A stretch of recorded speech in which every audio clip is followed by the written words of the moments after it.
నీ మనస్సు, నీ హృదయము, నీ ఆలోచన, నీ తలంపు, నీ జీవితము ఈ లోకాన్ని కాదు ప్రేమించాల్సింది, దేవుణ్ణి ప్రేమించే జీవితం నువ్వు కలిగి ఉండాలి. అలా కలిగి ఉన్నటువంటి వాడిని మాత్రమే దేవుడు దర్శిస్తాడు. లోకానుసారంగా ఉండేవాడిని దర్శించాడు దేవుడు. నీకు దర్శనం కాదు కదా, కనీసం కల కూడా పడదు. ఆమేన్, హల్లెలూయా.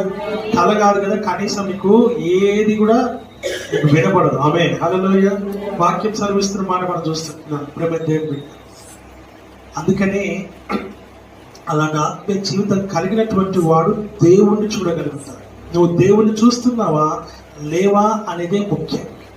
దేవుణ్ణి కలిగి ఉన్నావా లేవా అనేదే ముఖ్యం. లోకంలో ఉన్న వాటిని పట్టించుకున్నటువంటి వారి జీవితంలో సమాధానం ఉండదు, నెమ్మది ఉండదు, మనశ్శాంతి ఉండదు. మనసంతా అల్లకల్లోలంగా ఉంటుంది, హృదయం అంతా విచారముగా ఉంటుంది.